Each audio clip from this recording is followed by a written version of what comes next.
Welcome to ECN Trade Daily Video.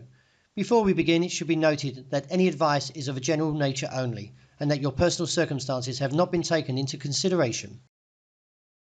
Hello everyone, my name is Rob Clayton and thank you for joining me.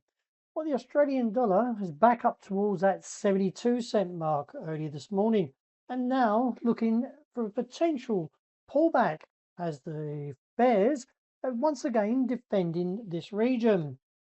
That being said though, there is still heavy resistance around that 72 to around 72.60, and if the market's as seen here, it's buckling with the MACD also. Keep an eye on that as well. That could see a move back towards 71.45 or lower to 70.70 and reassess from there. Markets welcome signs of limited de-escalation in the Iran conflict as Washington reviews Tehran's latest proposal. While also this week, attention turns to a heavy data of the US Federal Reserve meeting, which is widely expected to keep rates on 3.5 to 3.75, and the Bank of England. While also domestically, Australia will keep an eye on the CPI data, which will be closely watched ahead of next week's RBA rate decision, with firmer inflation likely to strengthen expectations for another rate hike and may help the Australian dollar again retest that top side level. But the bears, as I mentioned, still heavily guarding this top side of the range. As we turn to the euro, the market is a little bit weaker. And now all eyes, as I mentioned, will be on the US dollar to see whether or not safe haven demand will come back into play and weigh on the euro. And I do expect to see further moves down towards 116.65.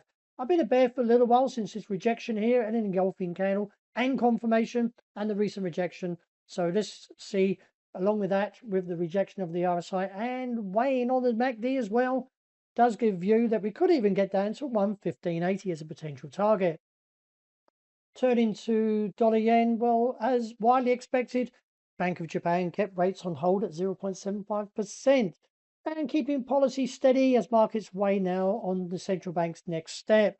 Also this week, Fed Powell and what could be the FOMC's last meeting for the chairman before he hands over to Kevin Walsh. Unless he remains on board, that remains to be seen. So keep an eye on the headlines. Nevertheless, keeping an eye on the close of dollar yen at 158.65 as this will confirm the recent head and shoulders and look back towards 156 as a target.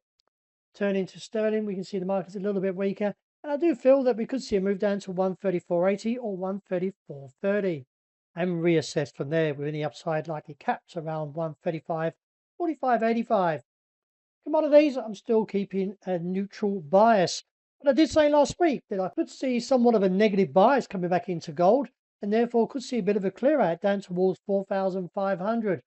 Now that view is very weak.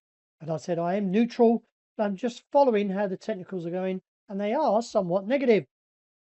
Turning to oil, well, I'm neutral there. And as we can see, the market has jumped up and a little bit closer to 96 plus. And let's see if the market finds a bit of weakness as it gets back towards that 98 area.